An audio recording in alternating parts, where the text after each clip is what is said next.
Point virgule, le podcast de Sciences Po Bordeaux. Des grands textes historiques expliqués en 5 minutes. Woodrow Wilson. Ce que nous voulons, c'est que le monde devienne un lieu sûr où tous puissent vivre. Les 14 points, 8 janvier 1918. Ce que nous voulons, c'est que le monde devienne un lieu sûr où tous puissent vivre. C'est par ces mots empreints d'irénisme que le président des États-Unis commence son fameux discours des 14 points, le 8 janvier 1918, devant le Congrès assemblé. Par cette adresse solennelle, Wilson entend inaugurer un nouvel ordre mondial, alors que la Première Guerre mondiale fait encore rage, avec, ni plus ni moins, la paix du monde pour programme. Wilson est un démocrate et un pacifiste convaincu. Élu 2 fois à la présidence des États-Unis en 1912 puis en 1916, il doit très vite gérer la déflagration qui secoue l'Europe et engloutit alors toute une génération dans la boue des tranchées de France et de Belgique. En bon isolationniste, Wilson a longtemps cru pouvoir tenir les États-Unis à distance de l'enfer de la guerre industrielle, en se déclarant officiellement neutre. Mais les attaques répétées des forces navales allemandes contre les navires américains le contraignent à agir et à précipiter son pays dans la guerre en avril 1917.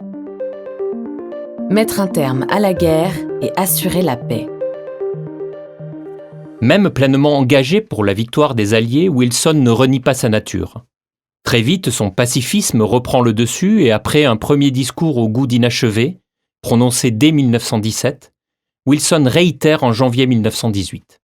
Dans un texte ramassé et construit autour de sa proposition des 14 points, Wilson appelle de ses vœux non seulement à la paix du monde, mais également à la justice, à la solidarité et à la loyauté, préalable selon lui au bannissement de la violence et des agressions égoïstes de jadis. 2 grands axes structurent le texte, mettre un terme à la guerre et assurer la paix, autour de 2 principes fondamentaux que sont le droit à l'autodétermination et la collaboration internationale. Mettre un terme à la guerre, c'est préparer les futures négociations diplomatiques qui devront aboutir à la paix par des traités reconnus de tous. Ici, le droit à l'autodétermination doit être la règle, la disparition prévisible des empires ottomans, allemands et austro-hongrois, permettant de redessiner les frontières européennes selon ce principe. Poussant la logique à son terme, Wilson propose aussi que les colonies des grandes puissances européennes acquièrent davantage de droits politiques. Assurer la paix par une collaboration internationale accrue s'avère aussi fondamental afin que cette Première Guerre mondiale soit la dernière. Reprenant à son compte la théorie du doux commerce de Montesquieu, qui veut que les échanges commerciaux réduisent la probabilité de la guerre, Wilson décide que la liberté de navigation et de commerce devra constituer la base de la stabilité internationale. Il invite ensuite à détruire une partie de l'armement des belligérants afin d'assurer la sécurité future. Enfin, manifestation ultime du wilsonisme, le président propose de créer une Société des Nations, organisation internationale ayant pour objectif de régler les conflits par le dialogue plutôt que par la guerre. Un héritage en demi-teinte.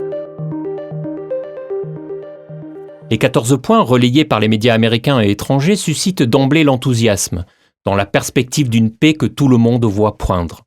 Bon nombre de décisions prises par les 3 grands, Clemenceau, Lloyd George et Wilson, lors de la conférence de Versailles de juin 1919, y puisent leur inspiration, du retour de l'Alsace-Lorraine dans le giron français à la renaissance de la Pologne, en passant par la création de la Société des Nations ou du corridor de Danzig.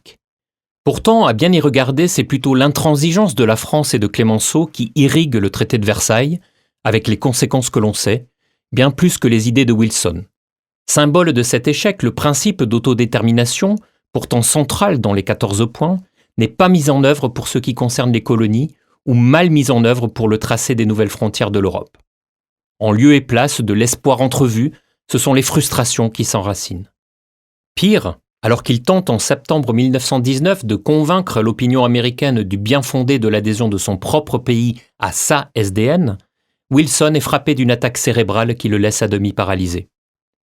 Pourtant lauréat du prix Nobel de la paix en novembre 1919, Wilson est désormais dans l'incapacité de convaincre un peuple américain traditionnellement isolationniste et donc réticent. Il ne parvient pas non plus à convaincre ses représentants au Sénat, qui refusent de ratifier le traité de Versailles en mars 1920.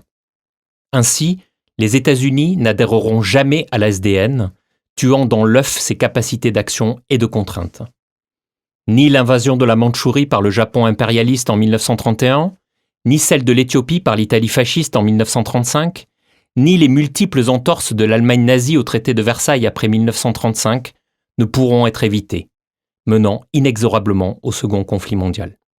Finalement, il faudra attendre le 24 octobre 1945 et l'institution de l'Organisation des Nations Unies pour que l'idéalisme wilsonien trouve le débouché concret qu'il n'avait pu qu'entrevoir en 1919. C'était Point Virgule, votre podcast de Sciences Po Bordeaux.